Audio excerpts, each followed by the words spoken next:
Alchemy Radio. Alchemy Radio. Alchemy Radio. Alchemy Radio. Analyze. Conceive. Believe. Are you tuned in?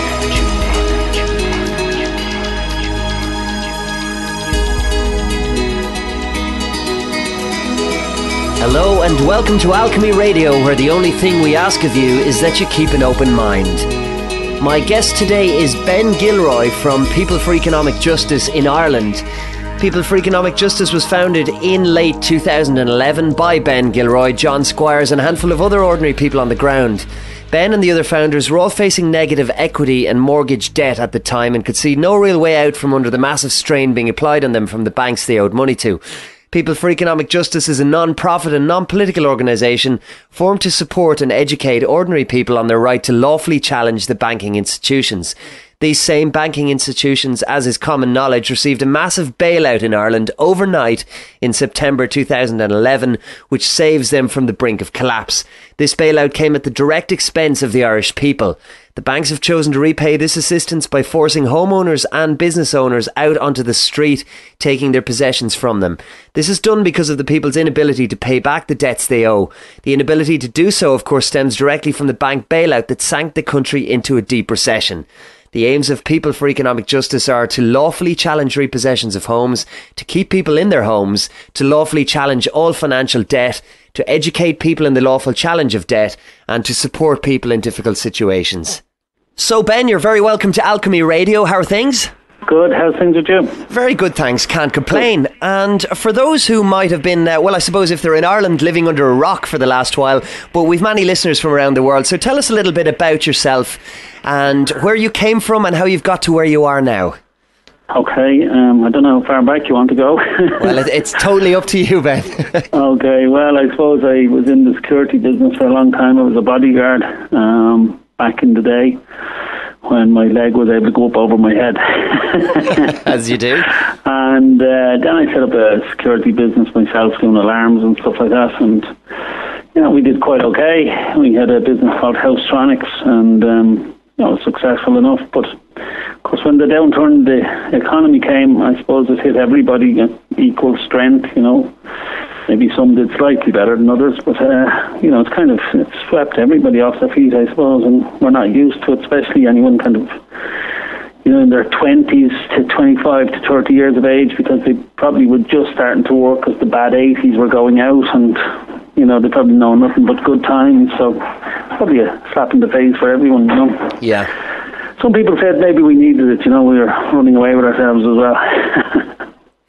Well, there is that argument, and some people say that well, I suppose the recession has sent Ireland back to the roots. Personally, I don't fully agree, but I kind of know where maybe they might. Yeah, I know where they were coming from. You know, some people lost maybe some of the nicer stuff that we were kind of known for.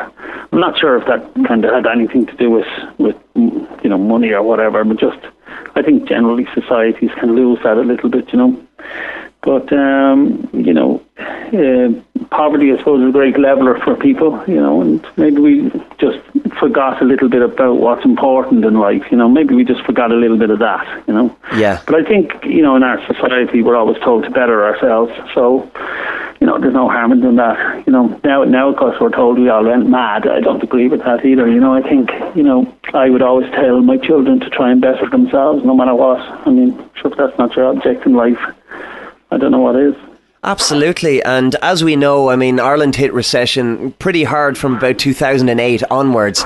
Yeah. And we heard all the media stories, as people did around the world. It's a global thing. It's not just an Irish thing. But Irish people have been hit particularly hard. And I think one of the reasons, Ben, and maybe you'll disagree with me on this, is that our government and successive governments now seem to be absolutely at the behest of Europe and World Bank, IMF, etc. And that has really sent things spiralling very, very quickly for us in comparison to many other places around the world. Yeah, I mean, exactly. Obviously, I won't agree with you or disagree with you because people may not know that we actually have a court case against the government for doing that, because we were doing quite well until our government decided to bail out the commercial banks. And it was a disastrous thing to do because, the debt was passed on to the people, the sovereign people of this country, and it didn't benefit the people in any way. So, I mean, it was a disastrous thing to do. The government didn't have a mandate to do it, and that's why it hit our country probably worse than most. So we have a court case pending against the Taoiseach and the Minister of Finance. A lot of people kind of don't know that, and we're waiting now maybe till the next bailout fund is announced, whatever the next payment is to be. And if we're prepared, we'll go in with an injunction into the High Court to try and stop that payment, or maybe the next payment after that if we're not prepared. But we have done the summons to court for the Taoiseach and the Minister for Finance, and the Chief State Solicitor is defending both of them. So it's one to watch. So tell us a little bit about that, Ben, because for anyone uninitiated, I mean, surely you can't just take the leader of this country to court just because you're unhappy with him, or can you? Well, you can. I mean, first of all, you have to prove you've got what's called locus standi. It's basically legal standing or standing in the case. So, I mean, because not everybody can sue everybody for anything. So, I mean, if somebody has a car crash on the road, you can't just go out and think, oh, she's got whiplash, I think I'll sue for that. Yeah. So that'd be crazy. But you see, in our country, we used to have in our first constitution the right to call a referendum if you were unhappy with something. And you had to get a certain amount of votes. I think it was 75,000 votes or 70,000 votes. Now, if that was an avenue that was open to me today, and it's an avenue that our forefathers left us, if that avenue was open to me today, that's an avenue I would have explored rather than the courtroom. Okay. Because I think I could have got them signatures in a weekend. If I had a table outside the GPO in Dublin and, say, O'Connell Street in Limerick and Patrick Street there in Cork and over in Eyre Square in Galway, I think I would have got them signatures over the weekend, because I just would have had big banners at the table, please sign up to stop the bailout. And I think I would have got the signatures to call a referendum. I think you would have got them even quicker. So that facility is taken away from us. Also in this country, you're not allowed to do a class action. And then so the only thing you can do is bring the government to court. And at that stage, you have to try and prove that you have locus standi. In other words, that you are directly affected. So I have a young family here. My business is gone. We're, I suppose, under threat of losing our homes, like a lot of people. Yep. And also the sovereign money they're wasting, the way I look at it is, it's our children's inheritance from our forefathers and from their own fathers, from the blood, sweat and tears of all workers in this country. So that's why I'm hoping will give me locus standi. Michael Crossie had a case against the government and he proved he had locus standi, so I'll be going down them sort of tracks. I have the actual statement of claim in front of me if you'd like me to read a couple of the points. Absolutely, yeah. I think that would enlighten many of us, yeah. Okay, well, this here is what's called plenary summons, and on that you just do the basic outline of the claim, of what you're claiming. Okay. And then the government have now asked us, or the Chief State Solicitor has asked us for a full statement of claim. So in that we go through all these points and facts, and, if we want to prove, have documentary evidence, or if we want to bring witnesses, we name them all here. So the first thing is that I have said on our claim is, the first point is the actions of Taoiseach and the Minister of Finance in paying back unsecured debts to private banks whom took part in illegal activities is repugnant to the Constitution of Ireland. So that's my first point, and I don't think anybody they'll have a hard job disproving that. I mean, because anybody who knows anything about banking, I mean, the illegal activities I can prove, because there's 5 years in prison for breaking the serious liquidity laws that the banks are supposed to uphold in this country. Mm-hmm. And the mere fact that banks got bailed out means they broke the liquidity law, because the liquidity law is about keeping the bank liquid. In other words, having cash flow. Yeah. And if they needed a bailout, where we had to have a serious meeting during the night to bail out several of them, obviously they broke liquidity laws. Number 2 on it is the said actions are a violation of the Constitution, as this action was convened during a night meeting with members of the last Fianna Fáil government without the full support or knowledge of the Cabinet or Senate. So again, to do something like that, you would need all members informed. Number 3, it says it is also against best practices of international law, as it is an odious debt, because it was taken on by a Fianna Fáil regime that at best had a dubious leader, and corrupt members as outlined in the Mahon Tribunal at a cost to the state in excess of €500 million, and it did not benefit the people. Instead, has become one of the most taxing debts ever incurred since the formation of the state. Now, odious debt is a thing defined in UN law.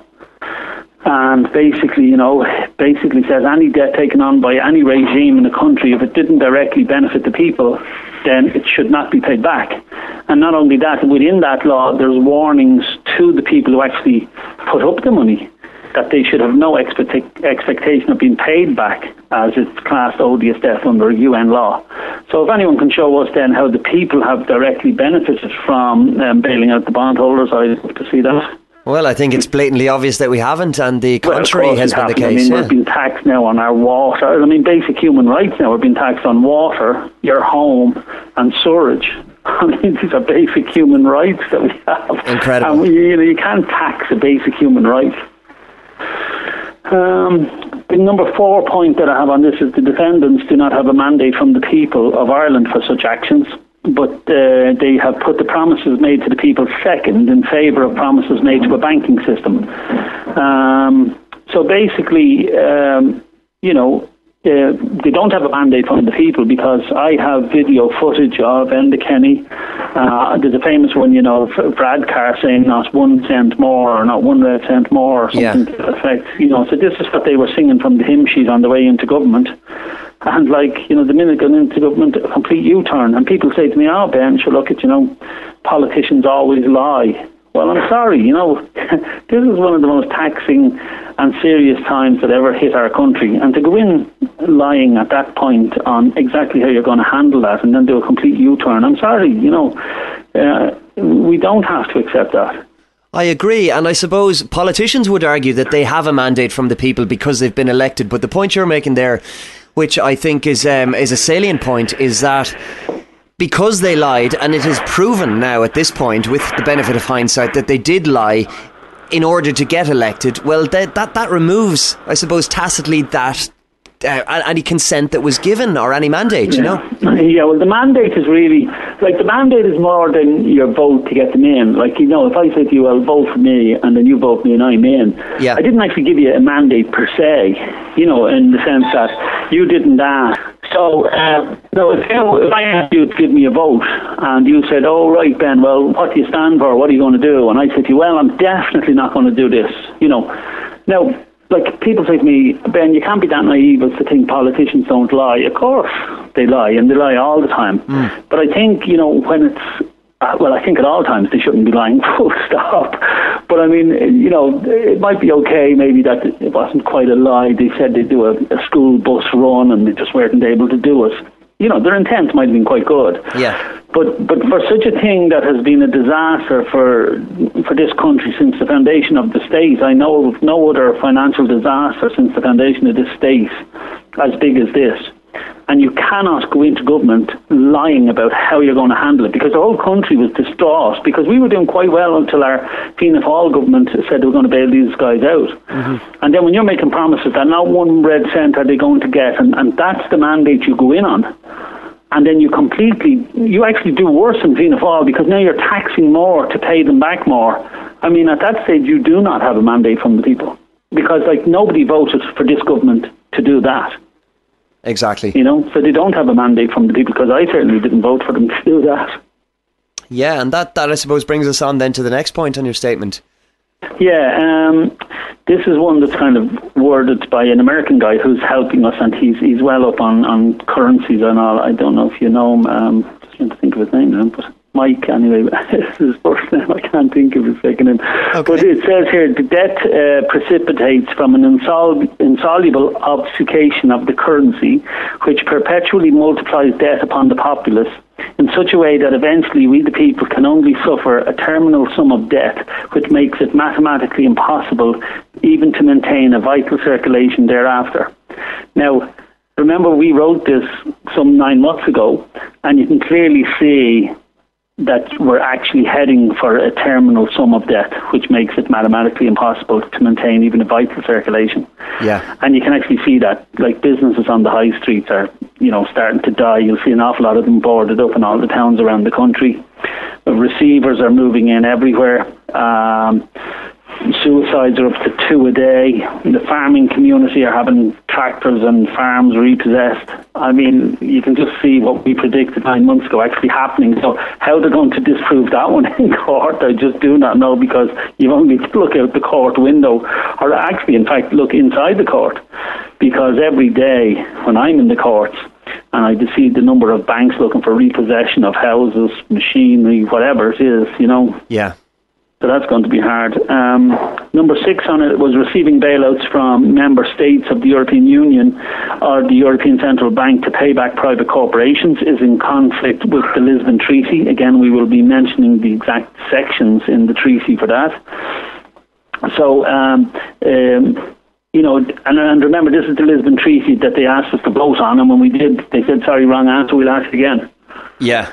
I always think what they should have done was at least give us best of 3. I mean, if I was tossing a coin with you and us heads and I go again and I got halves, you'd at least be fair with me and go best out of 3. Well, that's the thing. I mean, for anybody who might have voted no the first time and then they're told to vote again, and just because a yes came up, well, as you say, I mean, that's evens, but you'll never see them put it, when they get the result they want, they'll never put it to us again. Of course, but I'm always very dubious about that election. Because anyone I spoke to who was voting no to the Lisbon, and then I spoke to obviously some people who were voting yes.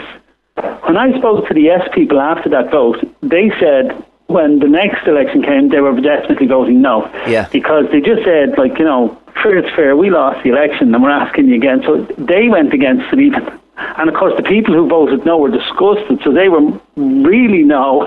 I said no, so no means no.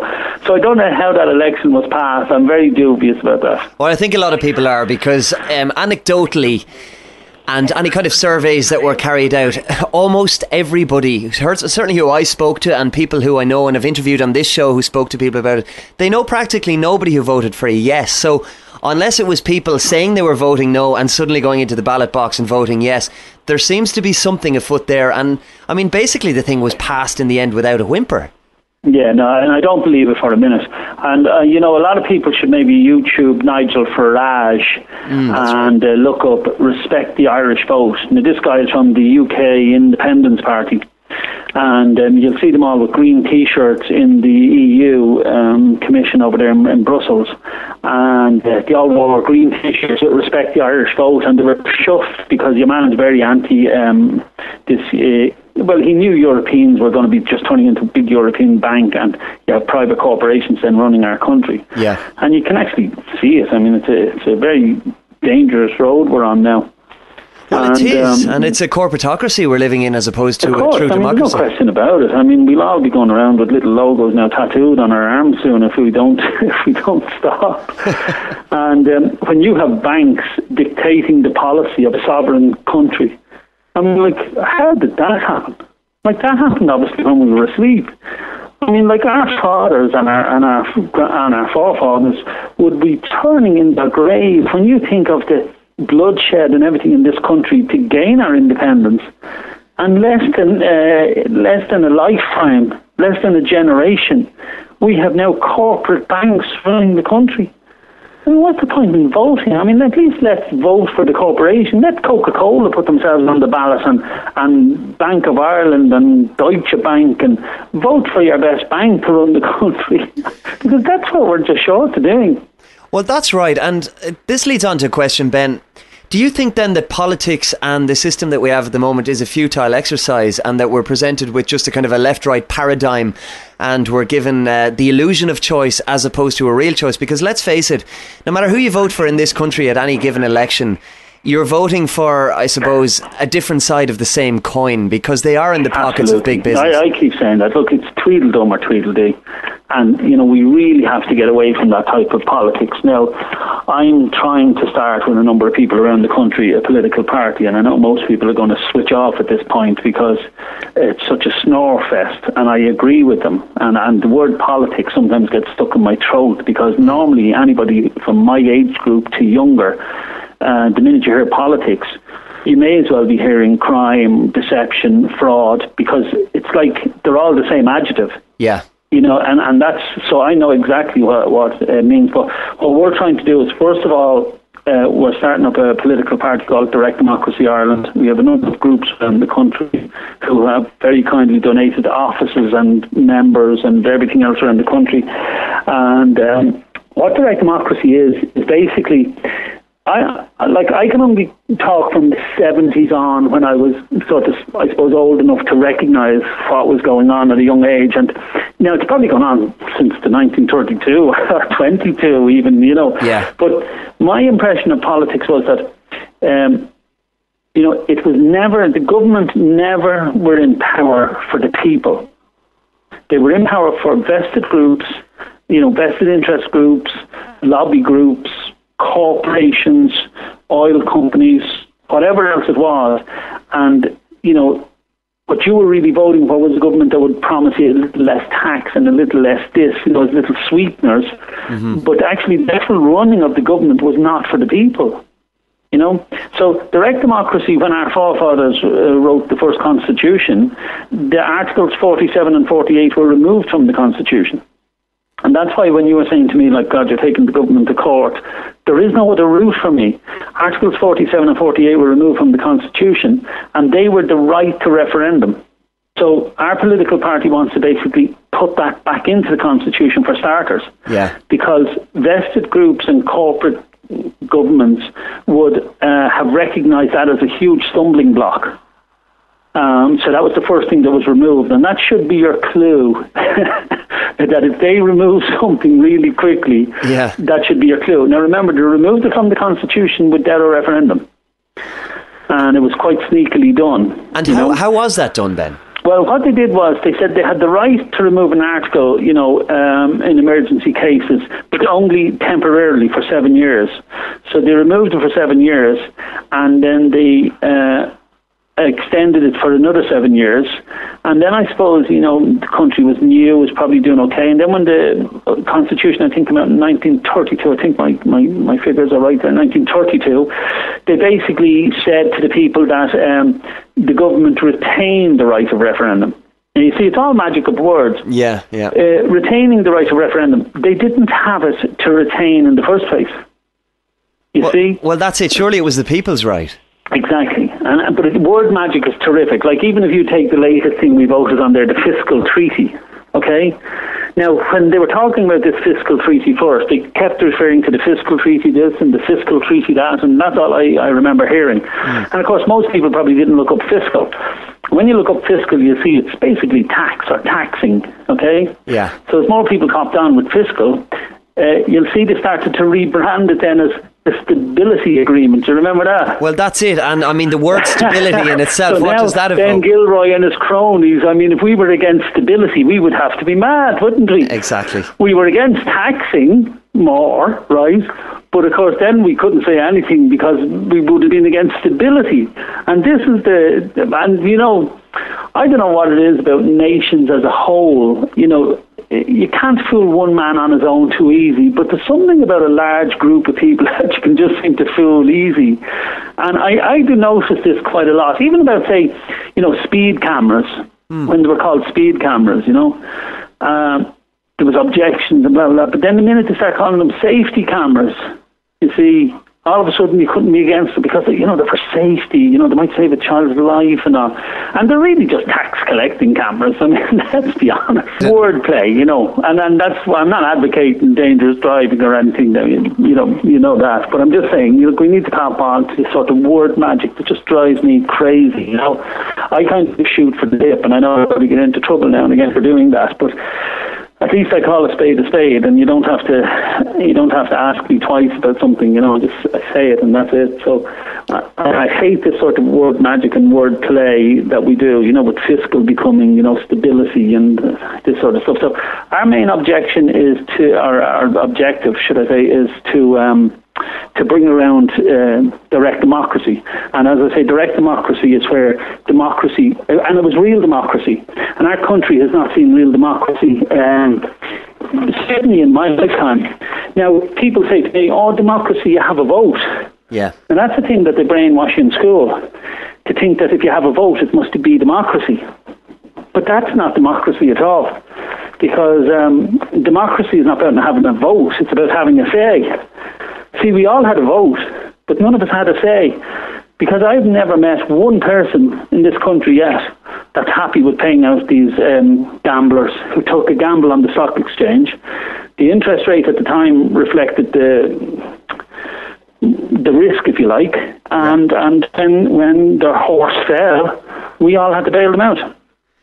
And it is quite astonishing, because it's that simple, Ben. I mean, if I go into a bookies and I bet on a horse or a soccer team or whatever it might be, and the horse doesn't come in for me or the team loses, well, yes, I mean, that's the end of it. And while I would prefer to bail you out, because you seem like these people were faceless to me.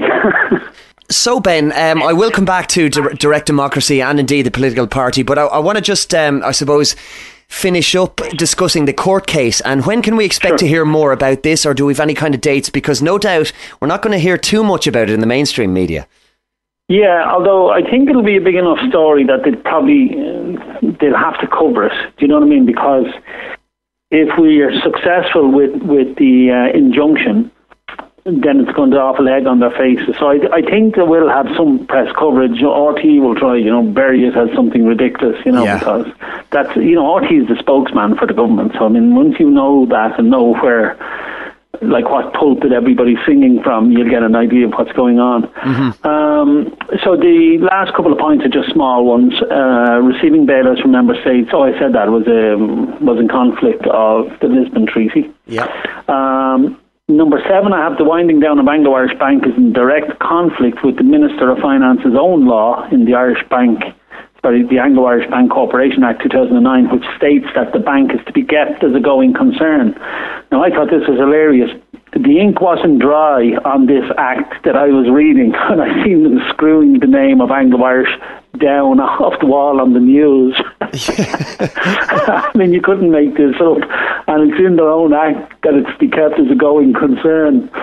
The last thing then we want to do is examine the breach of trust between the government and the people, because trust law is the highest law going, and the government are the trustees of the state, and we are supposed to be the beneficiaries. Well, let's face it, there isn't an ounce of trust at this stage. Well, not of course there isn't. And not only that, did you ever feel like a beneficiary of the state? Absolutely not. They want us as debtors. Like, I always keep telling these people, and like, a lot of people kind of think, God, that's the craziest thing I ever heard. But, research it.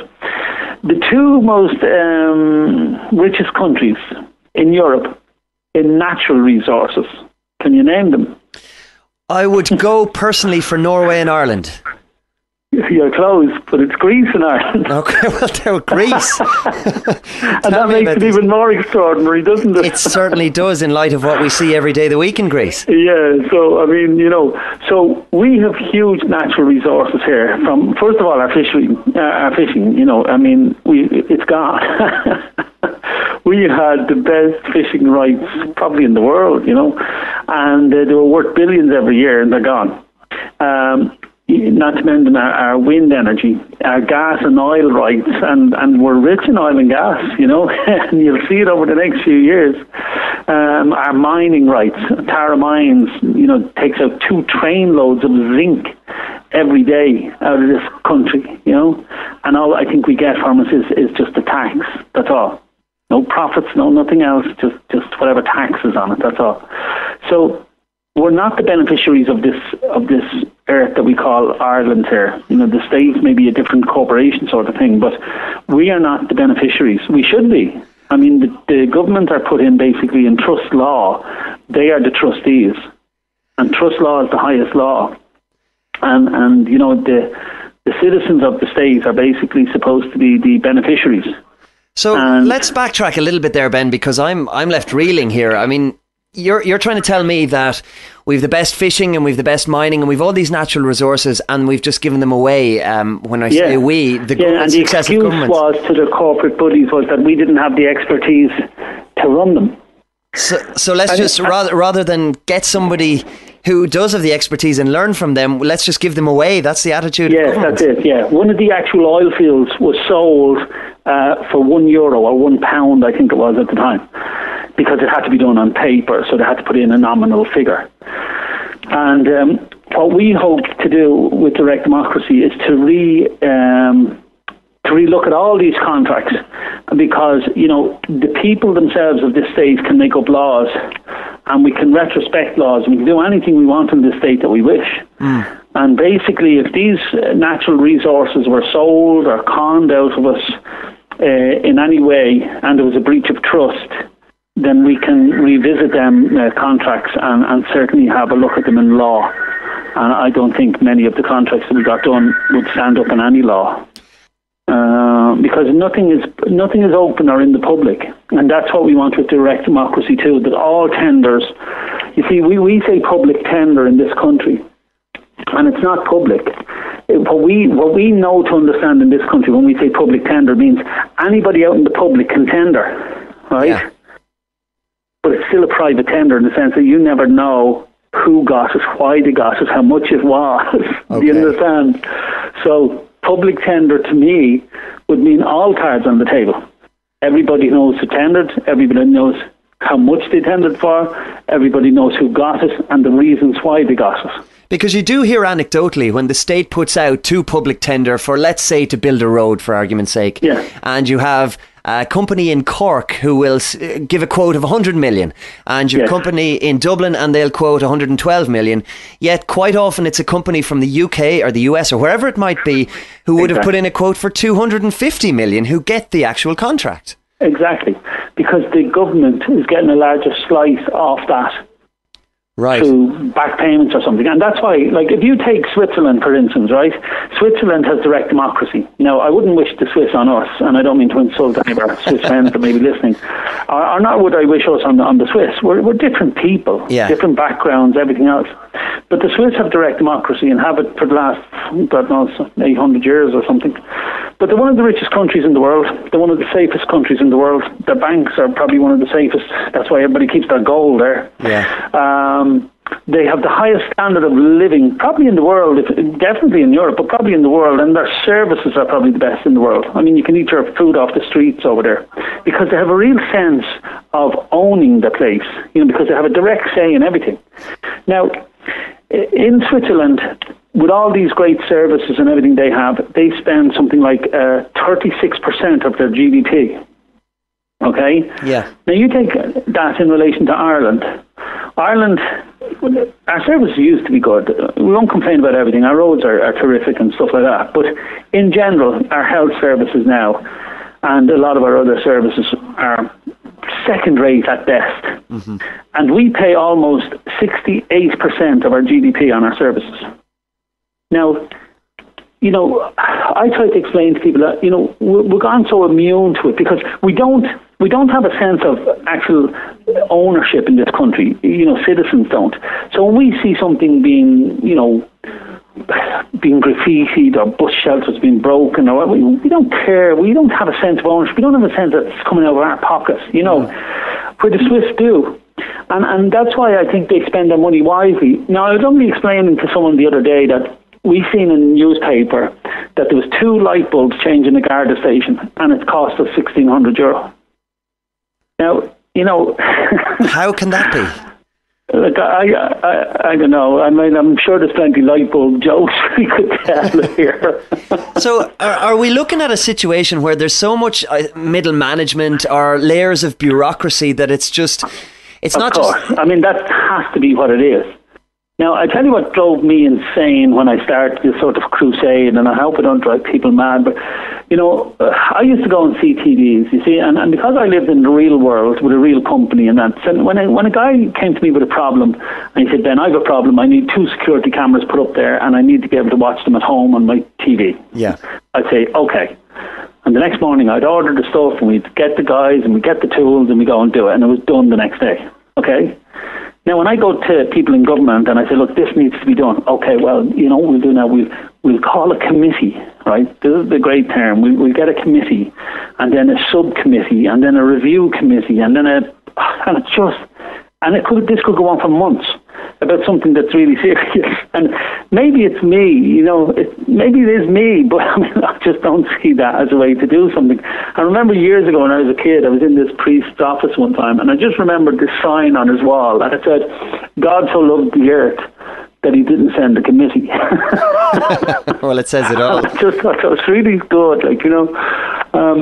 So that's what the nonsense drives me insane. And there's always these tribunals and committees. And somebody handed me a book the other day about corruption in Irish politics from 1922. And oh my God, it's like an encyclopedia. And it talks about these tribunals that I even forgot about. You know, do you remember the meat tribunal and all this sort of stuff, and the angel dust and and all the money that costs. Even the Mahon Tribunal, as I mentioned earlier on, cost 500 million. I mean, you know, look at all the solicitors and all that just became millionaires on the, you know, this terrible thing that happened in our country. And, you know, I just, if you notice with county councils and stuff like that, you'll notice coming to Christmas time, there's always roadworks. And the guy in the council told me out the straight, this is the sort of nonsense that we have to waste money in this country, that in this state, apparently, that if councils don't use up their quota of whatever budget they had for the year, and they're actually left with an excess, they won't get as much the following year. Yeah, that's right. True. So they just dig roads for the sake of them, or patch up roads, or whatever they do. Now, this to me, it sounds ridiculous, because I'm thinking to myself, like, if you were running a business, you would reward people with the amount of money to hand it back every year. Of course. And you would promise them a bigger budget the following year. Do you know what I mean? Yeah. So it's a nonsense. Now, I'll give you an example of something. We were talking about this, and one of the actual days during the summer, it was lashing rain. I know that was nearly every day of the summer, but the council in Meath obviously had a budget, and they obviously, you know, work it out what has to be spent where. Now, because, again, I, like most people, live in the real world, I found this extraordinary. And yet, I noticed people walking by and they didn't even seem to notice, right? And I'll tell you what was happening. The council were out watering the plants while it was absolutely belting down with rain. Well, it's amazing you say that, Ben, because I experienced that in Carlow, where I live, about 3 weeks ago. Not once, but twice in the same day, with the same flowers on a day it was lashing rain, and the flowers were dead. Now, but that's the point, right? So my thing is that if you can't notice that, I mean, say I'm the manager of the council even, and I don't notice that glaring something waste of money. I mean, and we're talking just a low-level thing about watering plants, but I mean, if you don't notice it at that level, I mean, imagine the wastage that goes on at the very top level when we talk about selling oil fields and stuff like that. And I mean, you know, I just don't know. I don't know, just staring out. And we videoed it on the phone for anybody who doesn't believe it. We might actually put it up on the website. Because we were looking at it and there was people walking by and nobody noticed. And I really think that's why we are actually, with the word politics, as I said, you get stuck in my throat sometimes, because we are so removed from it now. I think that's where they want us, you know, just it's poison, it's nothing to do with us, you know. And we're so removed from money being spent by government, that we're so removed from government, or we see them so removed from us, or there's such a gaping gap between the citizens and government in this country that, you know, the government is supposed to be our servants, as I say, they're supposed to be the trustees of our account. Yeah. And, you know, we obviously don't feel like that. Because if that was happening in Switzerland, there would be phone calls to beat the band. You'd get some old woman hitting the guy with a brolly and telling him to get in off the road. I think really that's the problem. I mean, that's just, I know it's only a small thing, but it actually highlighted the problem in this country so much that, you know, people didn't actually notice it. And it comes back to that sense of ownership or sense of pride that you described with the Swiss that we don't seem to have. So be it graffiti or be it somebody wasting money or public resources or whatever it is.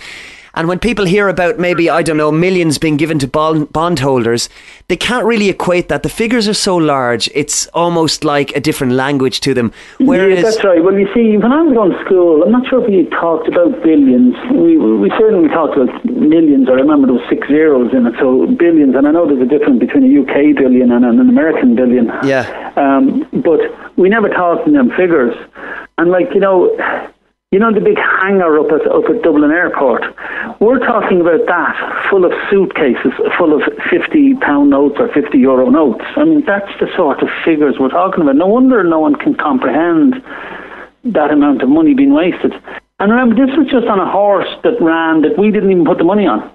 And if that horse had won, we weren't even going to gain from it. I mean, these people don't share their profits with the country. So, we shouldn't be sharing the losses. And not only are we, I don't mean not sharing the losses, we just picked up the loss. And, these guys who made these investments, at best they would have hoped to get maybe 52 cent to the euro or 58 cent to the euro. That would have been quite good. Our government is paying them 100%. They would have never have got that in their wildest dreams, even if their horse had have won.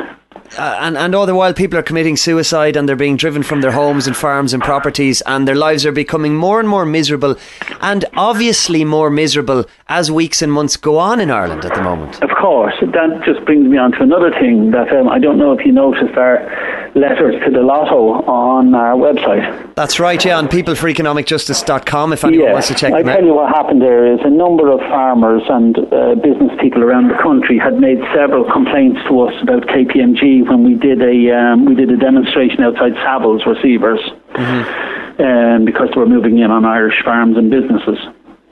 And we had a demonstration, and then we got an awful lot of complaints from people around the country talking about KPMG.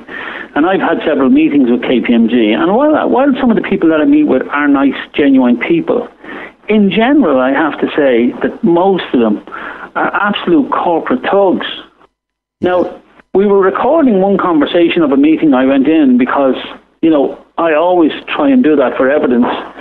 And I was recording the meeting, and I asked, because this man that we brought in, a businessman, was nearly suicidal, And when I brought him into the meeting with KPMG, there's law cases that prove the receiver has an equitable duty of care and good faith to the person they're receiving the property from. Yeah. And I just mentioned to the guy in the duty of good faith and duty of care, and he was saying, oh, look, blah, blah, blah. And I said, well, you have a duty of care to this man. And he goes, look, I don't give two hoots about his duty of care, okay? And I said, oh, that's great, because this is recorded. And then he starts to backtrack. Then, I didn't mean it that way, and I didn't mean it that way. And I said, listen, mate, you ain't going to bully me around, because I'll do what it takes, and I don't care. I mean, I won't break the law, but I'll do what it takes to get things done, because I'm just sick of this country and the way we allow our citizens to be treated. So we had several complaints anyway about KPMG after we did the protest outside Savills, because people were saying to us that we really should have been protesting outside of KPMG first. They felt they were worse. And then they were also disgusted about the lottery, because I don't do the lotto and I didn't really notice it myself, but because we had so many complaints, I watched it one night, and they make some reference to our advisors or our independent auditors or something like that, KPMG. Now, the thing that was put to us was that KPMG are one of the most aggressive receivers. So you have a guy who's in big money trouble, and what he wants to do was, dream a little. This is the way the lotto kind of even sells it to you. I don't know if anyone genuinely really believes we'll ever win the lotto, but it's nice to dream, and we always, buy the ticket and we think, what would you do with the winnings? And I do this and I do that. And that's part of the, I suppose, charm of the lotto, Yeah. You can forget about your worries for them few hours. Well, that's their sales pitch. Yeah, and they're sort of like a rehab organisation in the sense that they do a lot of good work as well. I don't want to knock the lottery either. But so anyway, the problem then that we had was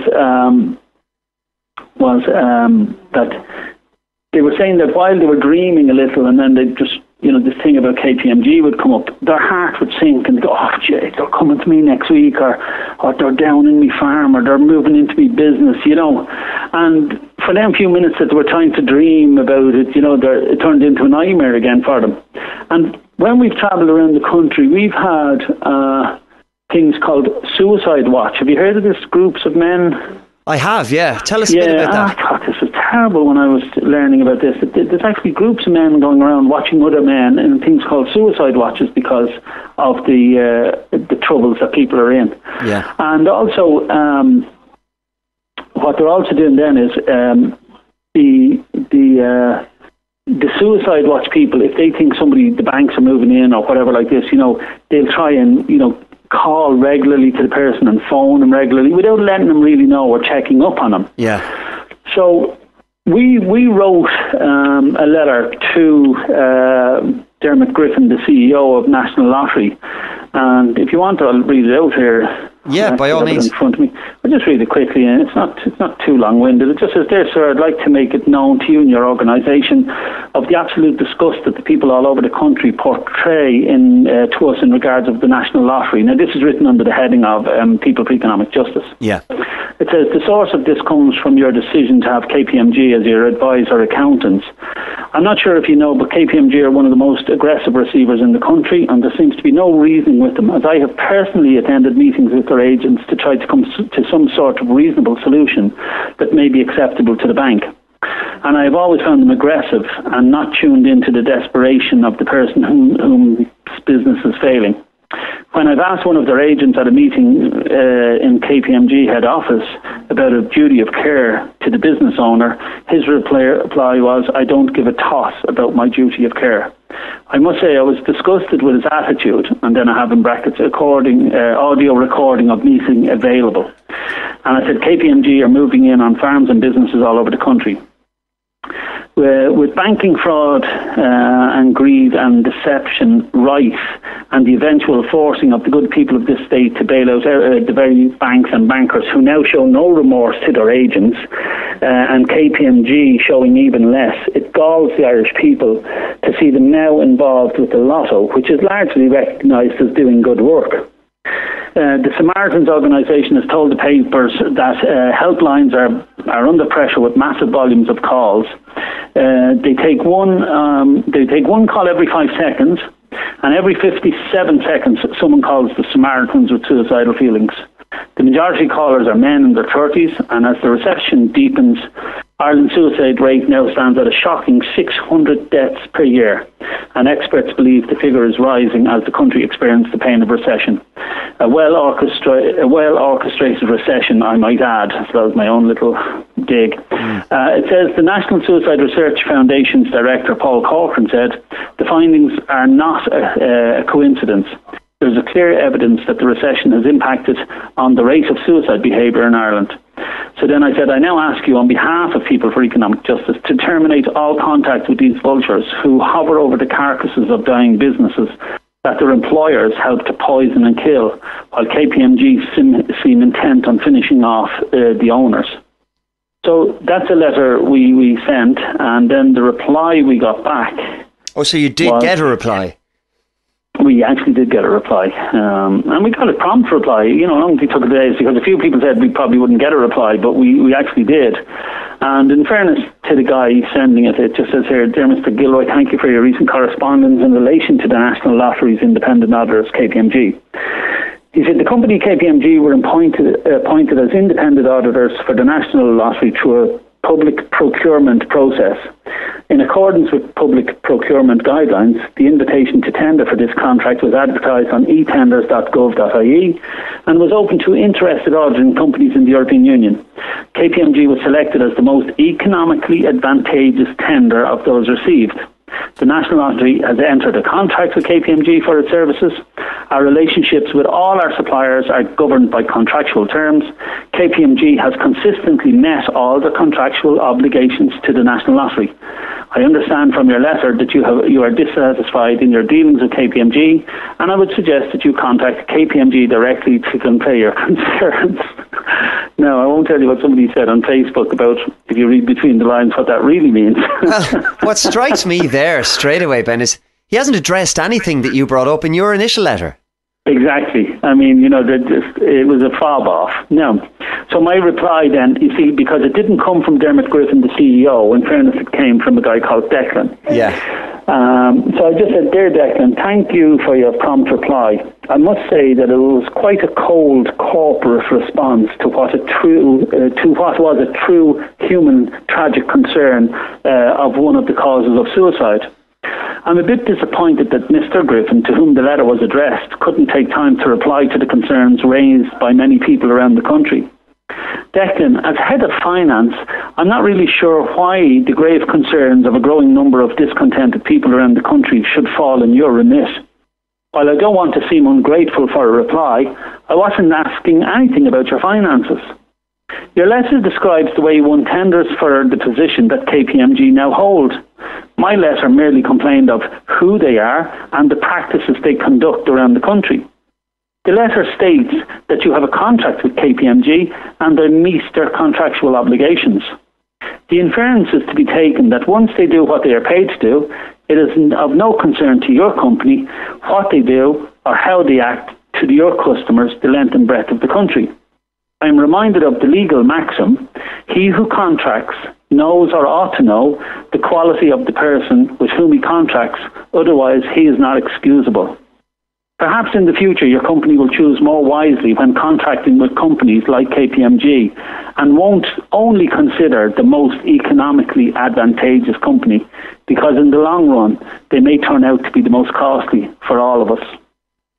So I don't think we'll get a response to that, but I mean, at least it just made our feelings known about, where they are. Controversy now on Facebook about it. Well, not really a controversy, I suppose, more a glowing recommendation of what we were doing. And I was a little bit surprised by the response of the Lotto, because they are quite... they are quite involved with a lot of charitable organisations, and I'm sure that, they probably do fund Suicide Watch and stuff like that, or even if they don't, I would imagine they should.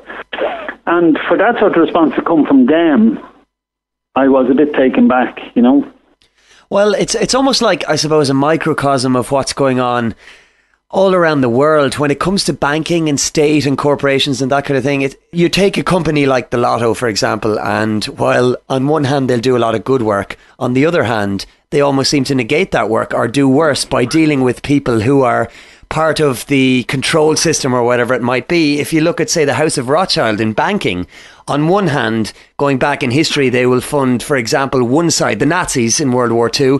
On the other hand, they will fund the Allies. And why do they do it? Because at the end of the day, by creating this duality, they profit, and the war machine creates more money and more profit for them. So I always look at things in apparent contradictions or paradoxes like that and take it with a pinch of salt, because I think if somebody, even if an organisation, the public face of it can be seemingly charitable or for good, if behind the scenes the hidden hand is doing something contradictory to that, well, I'd be inclined to ask why, and why is it a hidden hand? Why can't you get it all out there in the open? I'd have to question the motives. And you're right. And I thought you see, what really surprised me was just the type of response we got. Because you're right, I agree with you, there's a hidden hand behind all these large corporations that have huge money going through their books, like the lottery. But having said that, with a company like the lottery who has so much money, you would imagine they would have had a far sharper PR department to handle that. True. And give a far more compassionate response. That at least we could have said, well, fair play to them, Yeah. Like, even if they said, we're contractually bound and unfortunately, we find this terrible and we must address it in the future. I mean, they could have just gave the usual spin-off PR nonsense. But to get such a cold corporate response was really shocking, I think, Well, I think it's indicative of where we are with regard to companies and organisations. And indeed... Well, it is, because, I mean, if that's what they're willing to put on paper... Imagine what they're saying privately in the boardroom about Ben Gilroy and his feelings for the people around the country.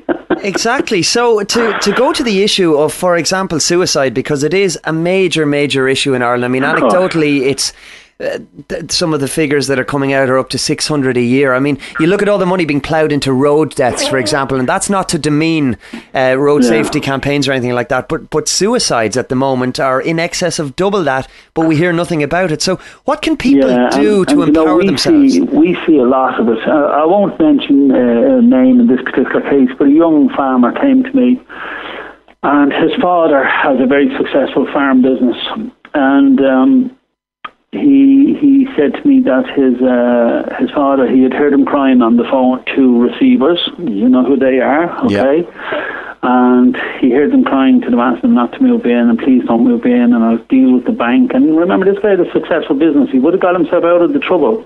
And remember the kindness, the generosity of the Irish people showed to the banks, right? This is like he's trying to remind people. But anyway, they didn't, and they moved in on his place, and his father hung himself. Right. Now, this young boy was 18 years of age, right? And I just thought to myself, what a terrible thing to be telling me, and I really felt sorry for him, and helpless for him and everything else. And then to make matters worse, we talk about this cold corporate response, right? He wanted a meeting with the banks because he's a shrewd enough guy, and he's kind of running the business now when the receivers are in, and he's trying to work through the problems and pay the bank off. But he did ask for a meeting with the bank. And the bank asked him, would the family get a spokesperson because they wanted emotions left outside the door. Wow. And I just thought, there's the corporate response now. And that's what we should have showed the banks. We should have said, among the Irish people here, we will need one bank. We only need one bank. We're a small little country. We're only the size and population of Manchester. One bank will do us for the time being, and just let every other bank go to the wall. That's what should have happened in this country. Because when you see the way they behave towards these good people who actually produce stuff, I mean, they produce food and they produce, whatever business they're in, they're producing. The banks produce nothing. And for a company that produced nothing to absolutely own everything in the country, I'm thinking, God, what sort of scam did they pull for that?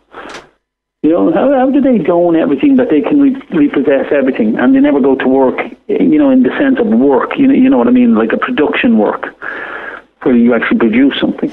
It reminds me almost, sorry to interject, but going back to say penal times, where you had the system of landowners and landlords and serfs.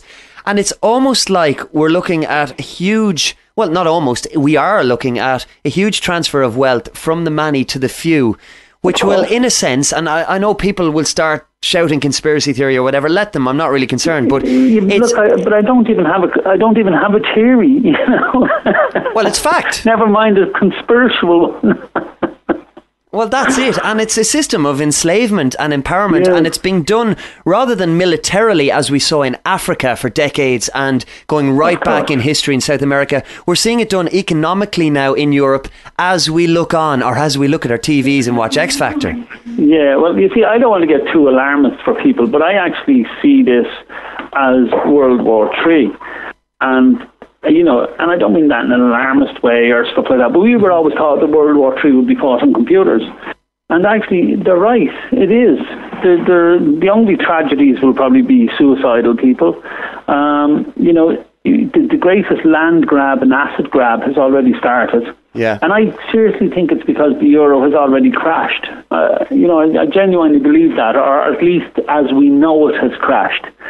And they realise it, and the biggest land grab and asset grab to get everything back has already started. So what can people do, Ben? Because I'm an optimist when it comes to this, and I don't think it's all going to be doom and gloom, but how do you think, or how do People for Economic Justice think that people can empower themselves so that they don't go off the deep end? Yeah, well, there's an apathy in this country, and people say to me about the fluoride issue in the water and stuff like that, and I was never one really for buying into that, except for I never really liked the taste of fluoride in water, so we got a reverse osmosis stuff on our tap here, and we got it in about 4 or 5 years ago. Yeah. And since then we do drink a lot of water here in the house, and then when I did a little bit of research, I found that 97% of Prozac is fluoride. Did you know that? I did know that. This is an issue very close to my heart. Yeah. So then I did a little bit more research in it, and I don't want people to say, oh, he's one of them conspiracy theorists, because they even sometimes drive me insane, you know. But look, fact is fact. Fluoride is basically a Prozac, and it's in our water because, you know, 97%, I think, some high figure of Europe does not have fluoride in their water. That's but it's in ours, right. and normally we'd be a rebellious sort of spirit and maybe do it in our water on purpose. I really don't know, and I'm not an expert on it, so I don't want to pretend I am or anything, but there's something that we're all seem to be so apathetic about things. Like, you know, when we call demonstrations, and you'd imagine that people would turn out in their thousands, and you'd be lucky if you got 200 or 300 people out for the most taxing issues. Like, I think we live in exciting times, and you're right, I'm an optimist as well. I see the glass always as half full, and we live in very exciting times, and probably the most exciting times of any of our lives, but also the most important. And like, you still see people are more interested in who's winning X Factor than what's happening outside their windows. Yeah. And that's a huge problem. So we decided then that maybe demonstrations and stuff like that probably weren't the best way to go. So we said, right, what can we do? Because most people will support you from the armchair. And if you can encourage enough people to come out and vote for you, you know, if people trust you and they feel, well, you're the guy and you'll change for the better. You know, of course, you know, I mean, for anybody knows I could be conning everybody too. But I mean, the point is that at some stage you have to trust someone.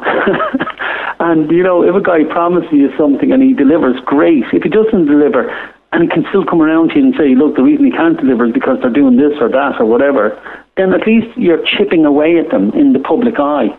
Also, the reason we brought the court case against the government is we really think that's where we can maybe hit them hard for a small number of people like us.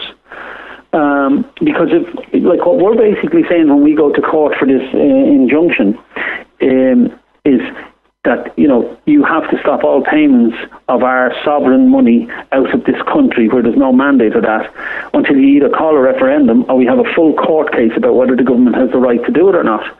And we would always say in court that, you know, the balance of convenience lies in favour with not paying out the money. Exactly. Because the government certainly won't be at a loss for paying it out. And they can say to their cohorts in Germany or wherever that, you know, their hands are tied because there's a court case, and, you know, until the court case is heard, you know, can't pay any more money out. And I remember when we were in court the first time about this case, I actually said to the judge that it was an unusual case.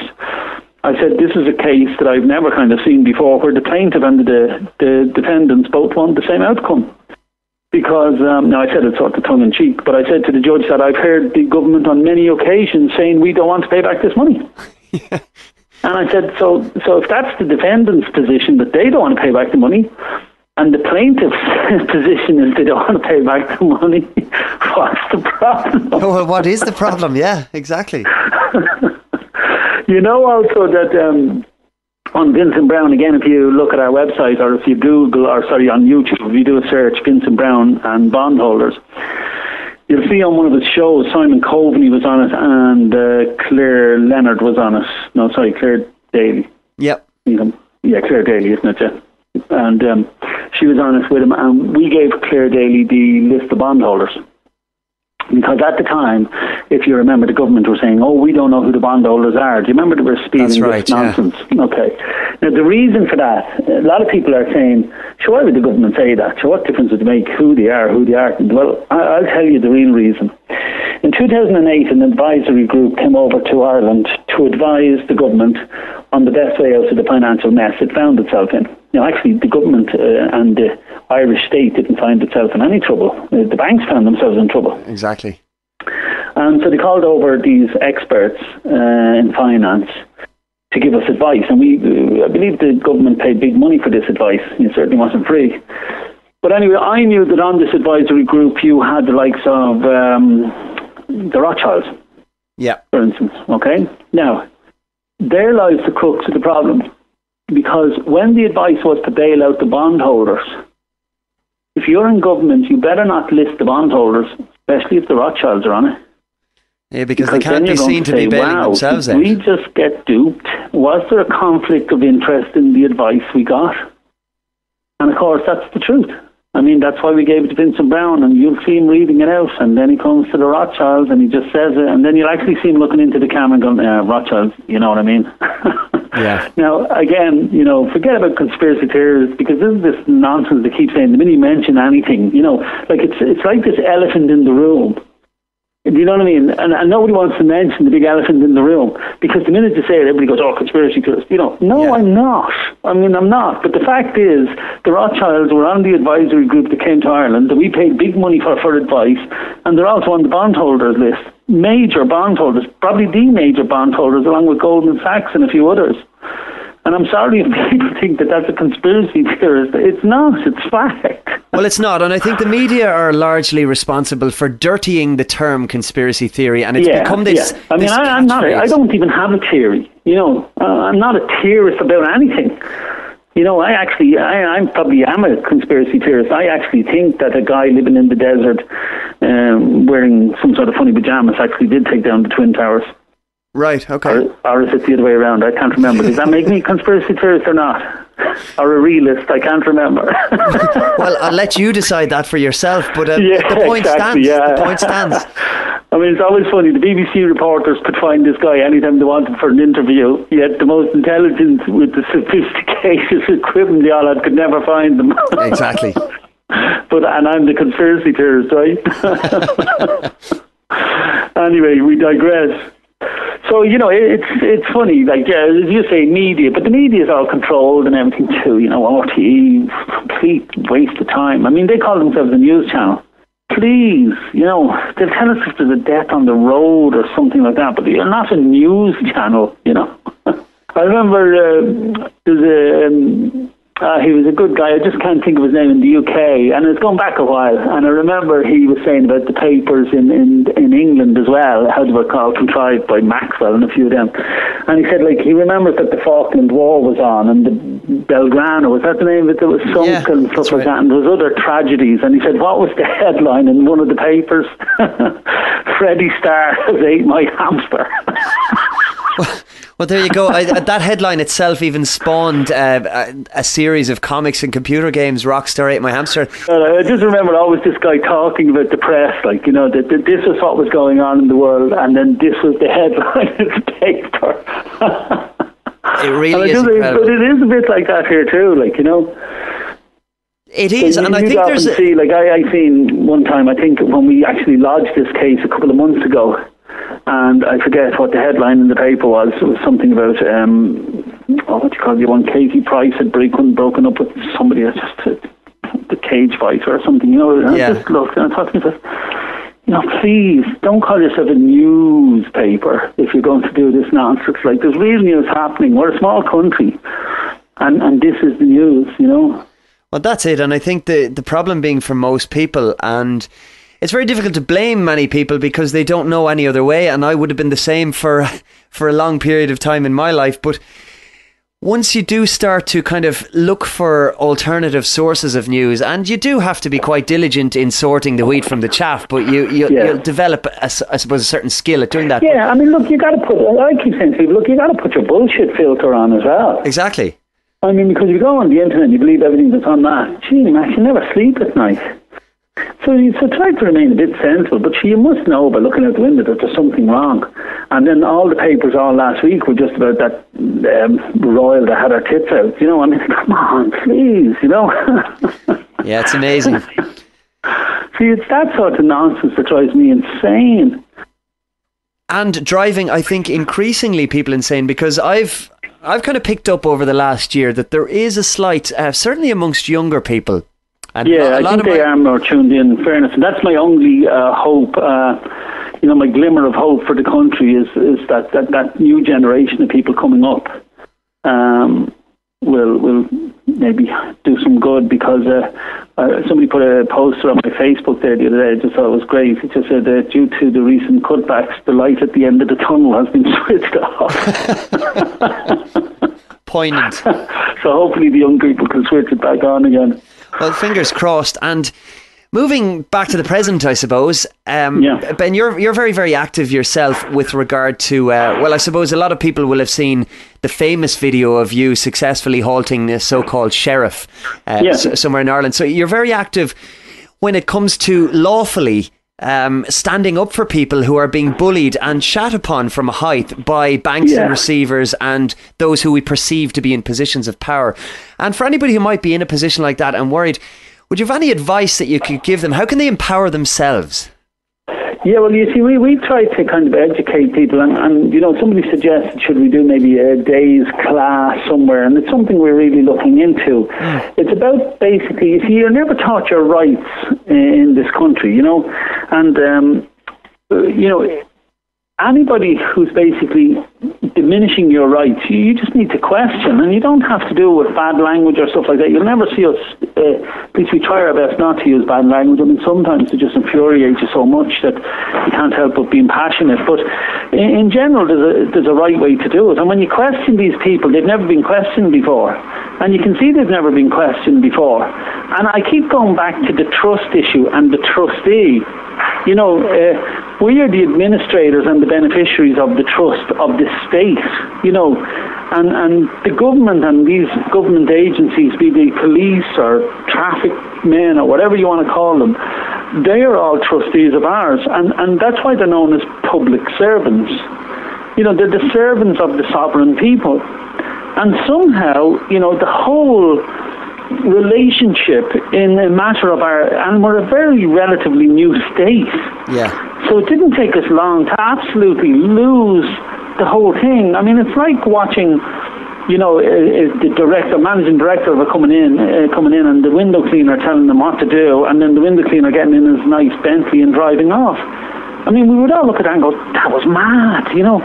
But yet we accept it every day. That's when people, you know, just take money off us and put their hand in your pocket for something and invade your home or whatever it might be with absolutely no lawful authority. They might have legal authority, you know, probably too messy to go into. We might do another show about that, because you could do a whole show on legal and lawful. But But basically, you know, I keep saying to people, just question your rights. Like, I mean, we put up a clamper video there. I think it's probably taken down now, because, you know, I'm not for anarchy, you know, or I'm not for revolt, or I'm not for violence.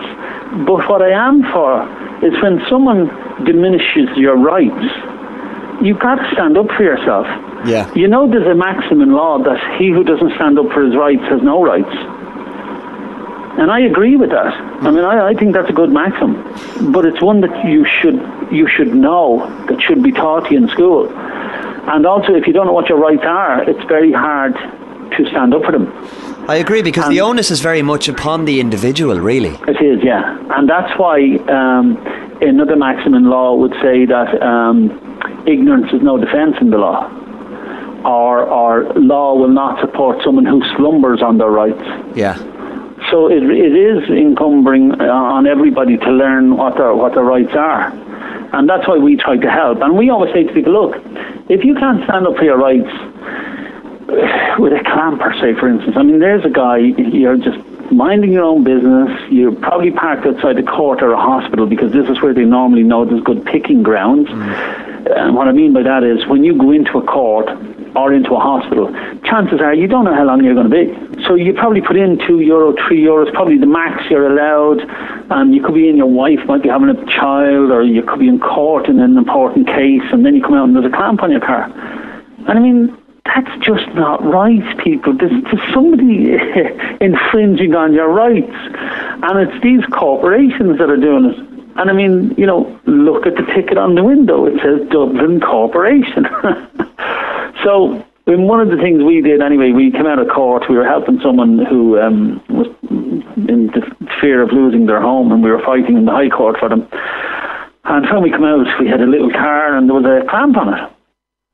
And so we were pushing. There is a little trick you can do with clamps. You know, you push the wheel over the first part of the chain and it loosens the clamp. And although it doesn't come off, because it's around I'm not good on cars now, but I think it's called some sort of axis or something, shock absorber or whatever, but it's around that part anyway, so you can't get it off. But what you can do is it loosens the whole clamp that you can get it under the car, and you can cable tie it up. Okay. So we were doing this, and the clamper guy comes along and he says to us, you've been watched on cameras, lads, so he said, you'll have to pay or the police will be called. So rather than get into any sort of hassle or anything, he said, look, we've no money. I said, will you take a promissory note? Right? And he said, no. And, well, I said, that's the only way we can pay right now. Yeah. And then my friend Johnny, he had actually a cheque that a solicitor had given him to do something that the solicitor wasn't willing to do, but we did it. It wasn't unlawful, but it probably wasn't legal, if you know what I mean. So there's a big difference there. But yeah, there is a anyway, difference. when you're a barrister or a solicitor, you're sworn to uphold the legal nonsense. So we said, look, we'll give you the solicitor's cheque. It was made out to Johnny, and we said, you can phone up and see if the cheque is bona fide. And he rang his boss, and they wouldn't accept that. What they wanted us to do was pay with a credit card. Now, we don't have a credit card.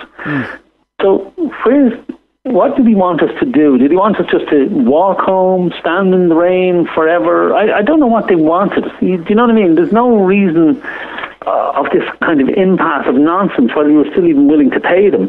And I did say to him, look, I'll give you an IOU, because the guy knew who I was. And I said to him, look, I'm an honourable guy. If I give you an IOU for €80, I'll come back in the next couple of days and I'll pay you. Yeah. He still wasn't willing to do that. Well, at that stage, I was being honourable and he wasn't. So I said, look, there's nothing else we can do, then we'll see you. So we start cable tying it up, and of course, next minute a cop comes along. And in most cases, the guards would know me and I know them, and we get on quite well with guards. I mean, I've no problem with a guard. Yeah. But this guy was a bit, he just thought he was in command of the whole earth, and, he thought he had all the authority ever given to any man under a hat, and we had to point out that that wasn't the case. So, he got a bit annoyed with us, because he thought that the minute he took out his notebook, we were supposed to shudder and stuff like that. And because we didn't and started asking him questions, he never had that before, So he basically threatened me with that he would do me for interfering with a clamp. Okay, that was the first thing he threatened me with. I asked him, could he quote that law to me? I wasn't aware of it. And, we had a bit of fun with that because he couldn't quote a law of interfering with a clamp, right? So he then got a bit annoyed and he told me, because my friend Johnny was rolling the car back and forth and we were cable tying it up, and Johnny said, we're nearly ready to go now, we're nearly ready to go. And the guard said to me, if you drive off of that, he said, I'll do you for theft, right? So because I said to him, do you know much about larceny? Because I said, you'd have to prove that at no time did we offer payment. And I said, that camper guy there tell you I offered him payment on 3 different locations with 3 different instruments. And I said, secondly, they have attached their product to our automobile. We don't want it. We've told them take it back. And I said, how could that be theft? So at that stage, Johnny was saying, come on, Ben, come on, I'm ready to go. And we were saying to the guard, are we free to go? Are we under arrest or are we free to go? Because you can't have it both ways. It's one or the other. If you drive off in that, he says, I'll do you for dangerous driving. And I just said, while I'm here talking to you on a footpath. And with that, he just turned and he just walked off, and he was fuming. I'd say if he could have done us for anything, he would have given us 6 months. But the idea that I know them clamp videos and stuff that we put up are frivolous, Yeah. And people think we're putting them up to take the piss out of the police. Honestly, folks, we don't do that. We respect the guards, and they do have a difficult job and all that, But at the same time, sometimes they bring the difficulties upon themselves. Because, look, that was a private contractual arrangement between us and the clamper, us and the corporation. Okay, Yeah. It was a civil matter, and it didn't involve Gardai. The Gardai was standing there wasting their time when some old lady might have been mugged further up the road. But furthermore, Ben, they're not entitled to get involved then if it's a civil matter, presumably. Of course. Well, that's what we tried to point out to him, but he just thought that, he worked for the corporations, and that's why you'll see me in one of the other videos. I actually said to a guard, what corporation are you working for today, officer? Yeah. And he still didn't get it. They don't get it. Or maybe they do get it, but maybe they're just told, look, this is your job and this is what you do. Mm-hmm. So the whole relationship has gone wrong. And that's why, I actually said to a policeman one time when he was getting a bit aggressive at me, I said, look, I respect the police. I said, and you should respect people who respect you, because there's very few of us left. And I do see that in society, that we don't respect the police enough. And then people are saying, oh, but look what you do. And I'm saying, but I'm not doing that to disrespect police. I think we should respect police, but we should do it when they are doing the proper job. Yeah. And we should remind them when they're not doing the proper job. And it's as simple as that. I mean, there was no breach of peace. There was nobody threatened. There was no damage. There was no criminal damage. There was nothing going on. It was just a pure civil matter. We couldn't pay. We had to go. Simple. If they wanted their stuff back, they could have just taken it off.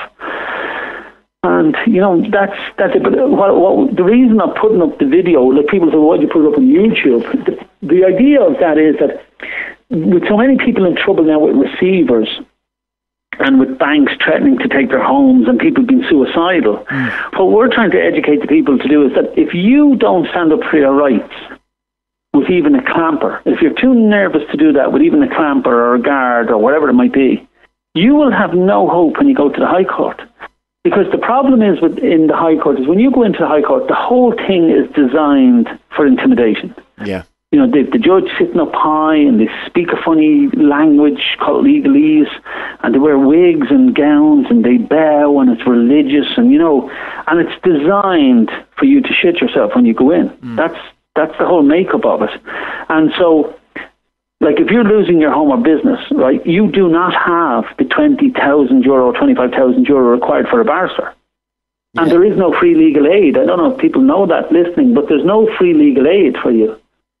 And also in civil courts, you are presumed guilty. You know, there's a presumption of guilt rather than innocent. You have to prove yourself innocent. So you're on hiding to nothing. Sorry? Yeah, absolutely. Because if you don't even show up, they get what's called a default judgment because you didn't come in to prove you're innocent, so you were guilty. See? So there's huge things against you here, and these are commercial courts, and of course the god of the commercial court is the bank. The bank write these banking acts and banking laws and all. They're written by the banks and signed off by the Minister of Finance. So the whole thing is set up to get whatever it is they want off you. So, you know, I had a man come down to me from Monaghan, and he was under threat of the sheriff coming to take us home. And I said to him, but did you go to court? And he said, no. He said, because he said, I was never in court in my life then, not even for a parking ticket. And he said, I wouldn't be able to go to the High Court or know what to say. I mean, the whole system is wrong anyway. And then the more I thought about that, I was thinking to myself, this man was a builder. And you know, when you shook his hands, little hard hands on him, you knew he was a worker all his life, right? Yeah.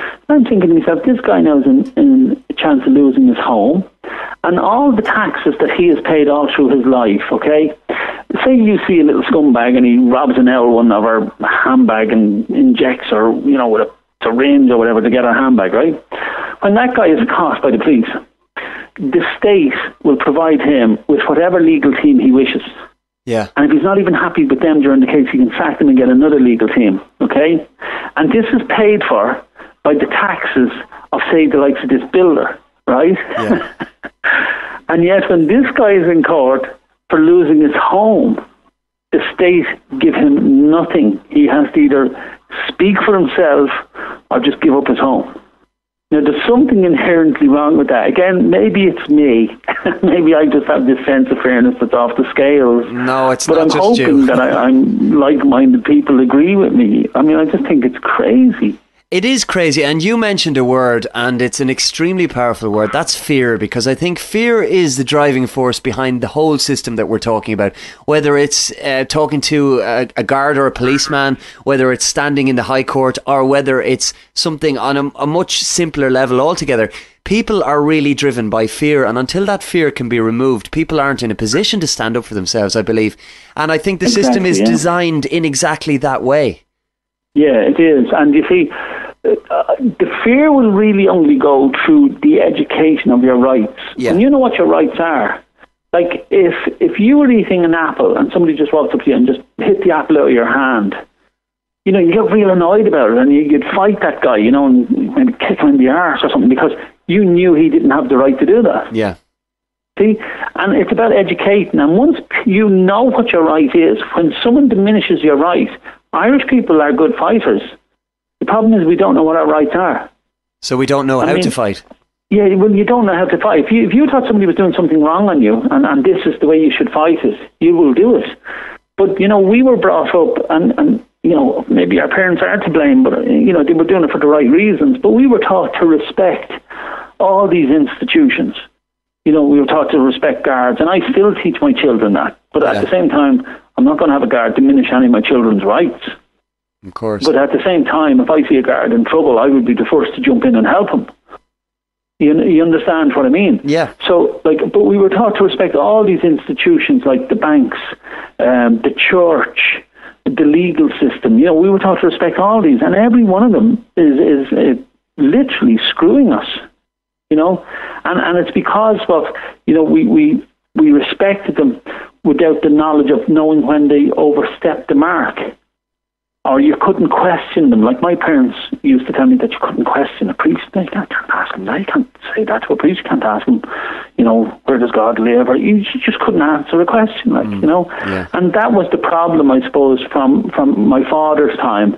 My father, probably left school early, and they weren't really from a rebellious sort of generation, like from people born in the 60s and onwards would have been. But my parents would have been born in the 30s, so, they were not a rebellious age, and they grew up through wars, so, they grew up at ration books, so when they got an extra apple, they thought it was Christmas time. So you see, we come from a different generation now, and that's probably not a bad thing, because young people today, if you educate them on the rights, you won't stop young people in this country. Yeah. Because nobody will diminish their rights once you tell them what their rights are, and that's what we hope to do.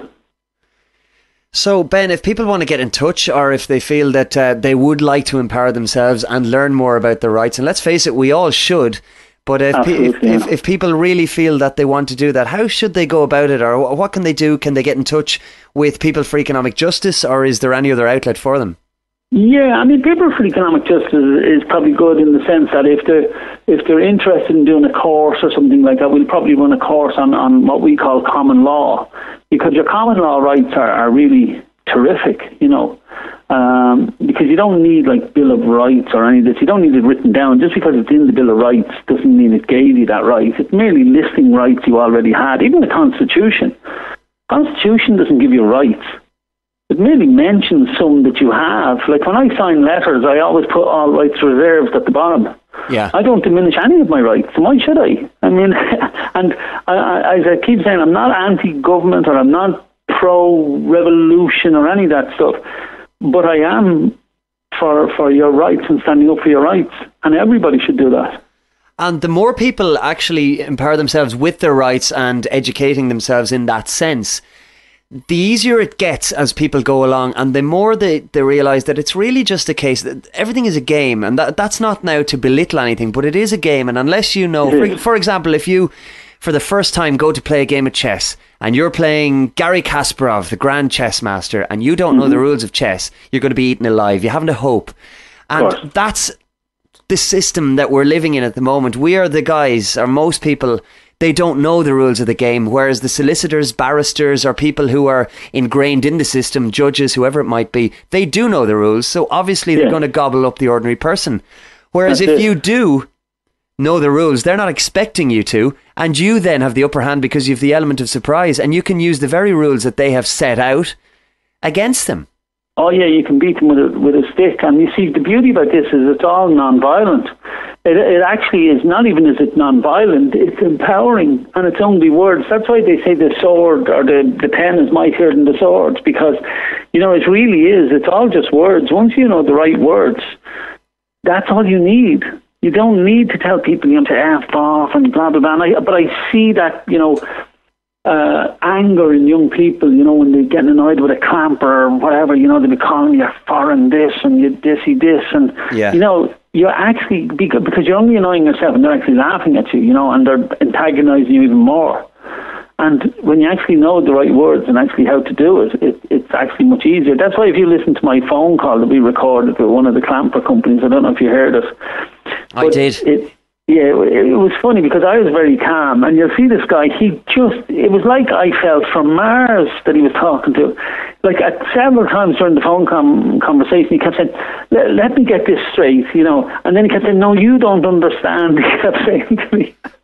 And it was like this Martian had arrived on his table and he was trying to explain the rules to him, and he just couldn't guess it, that if he could make up figures, like he just pulled, say, if I remove the clamp, there'll be a €560 fine. Now, the way I look at that is that's a figure he just pulled out of his arse, or somebody did in his company, right? Mm-hmm. And because he's obviously trained in a certain way and gets his wage on Friday, he assumes that this must be the most powerful job in the world. And he couldn't believe that a guy like me could just phone him up. And I could just pull a figure out of my arse as well. So I came back with, I'm going to charge you €200 a day storage for the clamp. And you could see, like, he was a good guy, don't get me wrong. The guy was a very nice guy. But I would love to have watched him on camera. I mean, I would have actually paid for that because I'd say his head was spinning. I would love to have seen his facial expressions because even by the way he was speaking, he was just like amazed that somebody could be. And he kept saying, no, you don't understand. Or, he was so flabbergasted by it.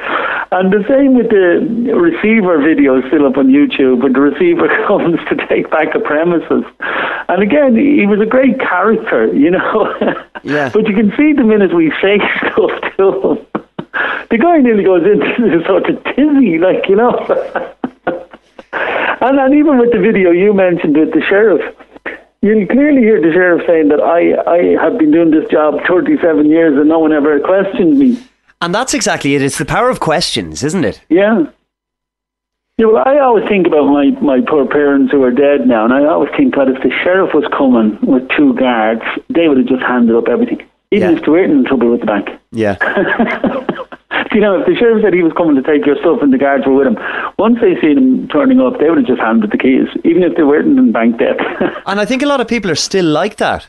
They are. Actually, look, we meet them every day of the week. You see, I don't know if you've seen the RT report with Seamus Sherlock and that. I have, yeah. It was a bit of a hatchet job, and they gave all these figures that, it's only 1% and thing, and it's 20 times worse in the north. But in actual fact, you see, what RT are hiding there is that they don't class them as repossessions when people out of fear hand back the keys because the sheriff is threatening to come. Okay, so they don't count on the official stats.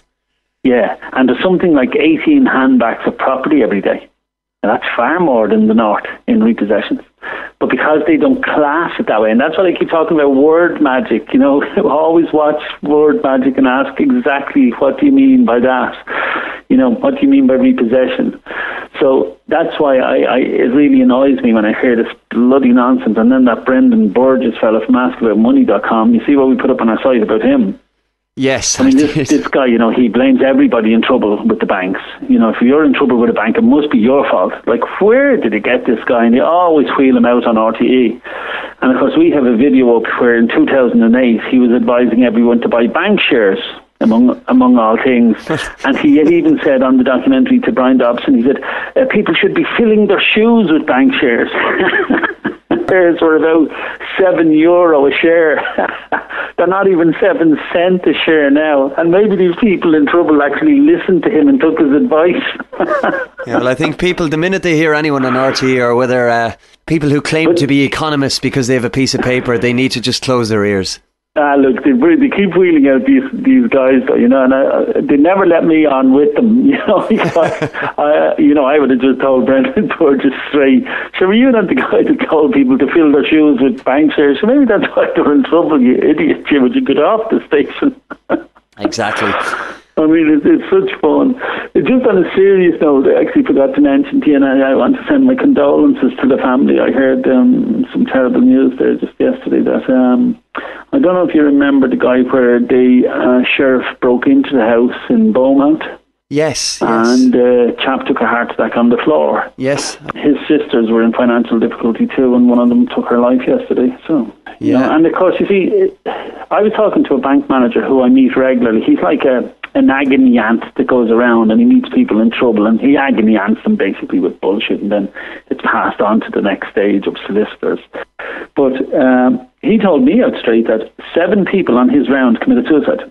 And he said to me, Ben, I can't say that they committed suicide because of financial difficulties. And neither can I, obviously. Yeah. Unless they leave a note saying it's because of financial difficulties, But what he did say to me is that I can tell you they were in financial difficulties. Yeah.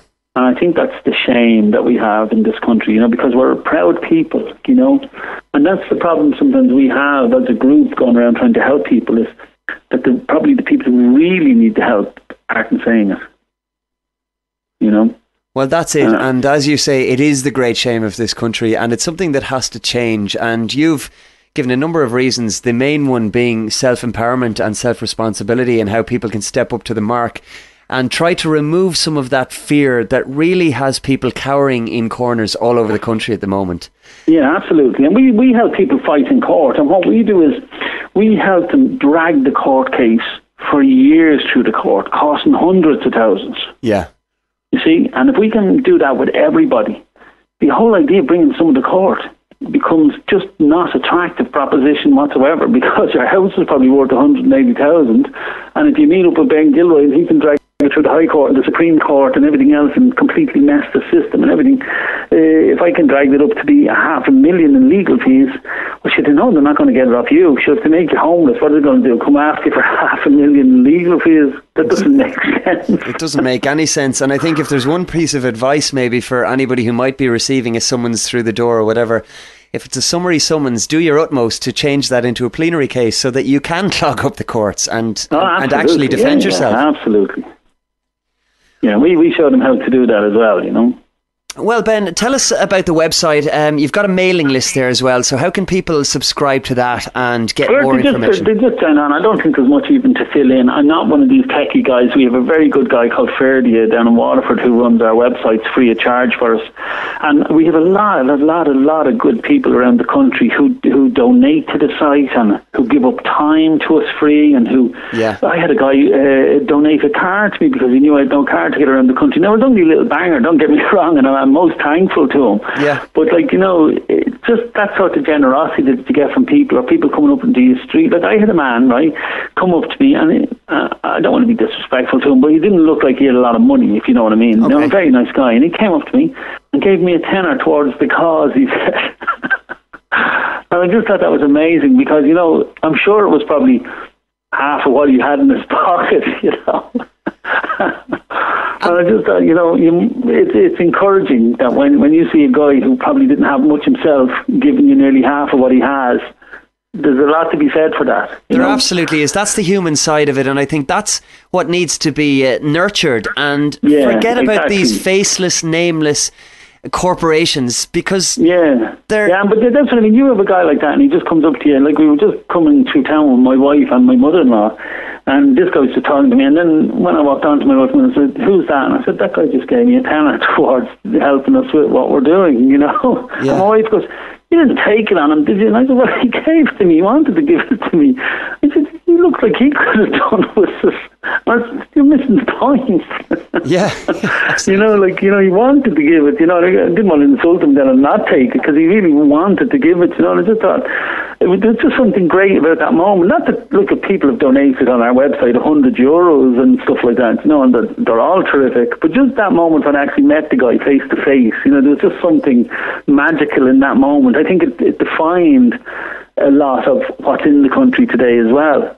Well, that's it, and it's the humanity that people need to focus on. And I mean, of course, I mean, there's businessmen around the country who've given us offices in different parts of the country. Like, we've an office here in Trim where we meet with people in trouble and stuff like that, and that office was just donated to us. The phones are paid, the electricity is paid. The guy never asked us for a cent. You know, he doesn't ask us to do anything for him.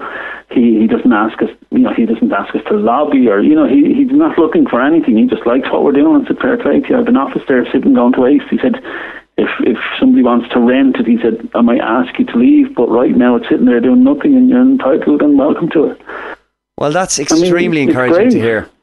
And I think as time goes on, we'll hear more and more of these stories, because something has to give somewhere along the way, and people are slowly but surely, I think, realising that they're not beholden or at the behest of faceless corporations. It is about humanity, and people need to, I suppose, foster that human spirit as time goes on. Yeah, and it does, like, for someone like me who always seems to be fighting the system, you know, and at times you feel like you're on your own doing it, and you sometimes wonder, God, am I doing the right thing, or I just look after me and my own family, you know, because it's hard, and it does get in on you. And then when you're in fighting in court for these people, you know, you take a lot on yourself personally, you know. Yeah. And I do have headaches, and, you know, you're waking up at night thinking about something. Did I do the affidavit right for him? Did I fight it right in the court for him? You know, am I leading him down the right path? Or, you take a lot of responsibility on yourself, and sometimes, some days you have low days where you just feel like I'm going to give up. And as I say, that's the day then where a fella comes up and just gives you a car. Yeah. No, don't get me wrong, it was a banger of a car, but like it was just the gesture of it. Like, here's a car I have, Ben, I'm not really using it, and I know you don't have one for going around the country, so here, And it was an old Merc. But it was just terrific, like, to get it, because myself and Johnny and that, we could drive to Cork in a bit of comfort, It was a guzzler and stuff, but still, like, there's just a moment like that. It wasn't the car, it was the action of giving it and recognising of what we were doing. And that then is a day where you really feel then, no, you're obviously doing the right thing, or at least other people recognise what you're trying to do, even if you're doing it wrong. You know what I mean? I'm not saying I'm great or I'm doing it the right way, but it's just the recognition sometimes that, there, I recognise what you're doing, and I like it. A man come up to me on Sunday, I just happened to be in town with my kids, and, when you're with your kids and all, you forget that people may know you, so I was just getting off the dart with my kids, and I was just going for a walk around town, and this old man was getting on the dart station, and I thought he was giving out to me because I wasn't minding my daughter properly, because I turned and grabbed her by the arm because she tends to run off, and we were on the Lewis tracks and that, Yeah. And he comes up to me and goes, you, and it was really like kind of aggressive, and then he says, well done, you.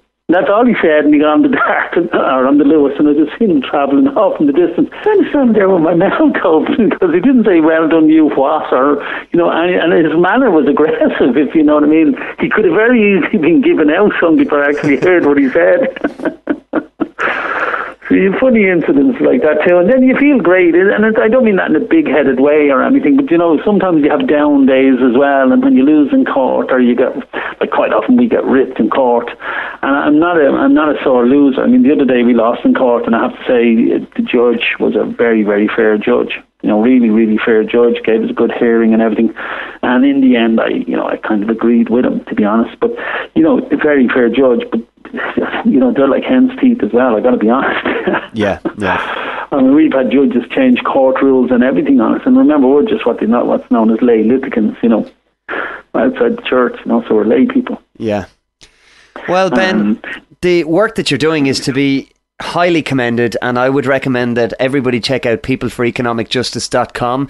There are similar movements springing up, and I don't like to use the word movement because it's not necessarily a political thing. It's just about self-empowerment, but it's happening all over the world now, particularly in the US, where people are really, we don't hear much about it in the media, but the situation is very, very bleak economically over there as well. It's not all Disney World and presidential elections, as we would be led to believe. And I would like to thank you for coming on to Alchemy Radio and talking in such depth with me, Ben. It's been a great pleasure. Thank you. Sure, thanking you, and to all your folks, watch this space, and maybe, when we're bringing the government to court, come in and watch maybe a moment in history, because I think we can get a lot of supporters into the court. It does change the atmosphere within the court, because remember, we're asking the court to go against their paymaster, because their paymaster is in the dock, and that's always going to be a difficult situation. Well, we'll certainly speak to you again closer to the time and rally the troops, so to speak. That's it. Ben, it's been great. Thank you very much. No bother. See you, folks. Bye-bye. Alchemy Radio. Alchemy Radio. Alchemy Radio. Alchemy Radio.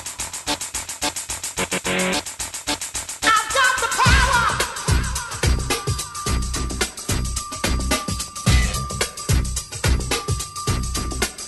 I've got the power. Hey, yeah. Like the turn of the whip, I snap attack, front to back, in this thing called rap. Singing like a shovel, rhyme double on a heavily level, back to base, turn up the double. Blast on my day and night all the time. 714, flies the line. Maniac, radiac, winning the game. I'm the lyrical Jesse James. Quality, I possess, don't say I'm fresh. With my voice goes through the rest of the microphone that I am holding. Copywritten lyrics only can't be stolen if they all snap. Don't need the police to try to save them. Your voice is sick, so please stay off my back, or I will attack, and you don't want that.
I possess, don't say I'm fresh. When my voice goes through the rest of the microphone that I am holding. Copywritten lyrics only can't be stolen if they all snap.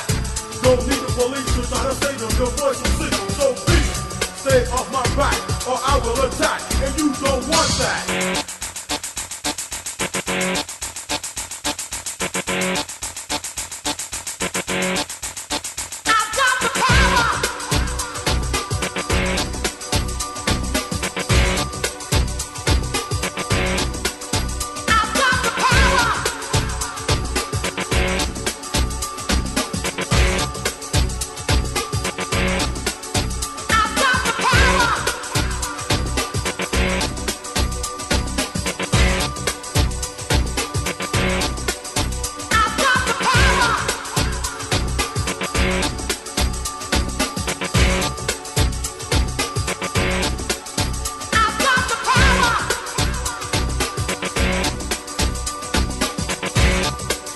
Alchemy Radio. Alchemy Radio. Analyze. Conceive. Believe. Are you tuned in?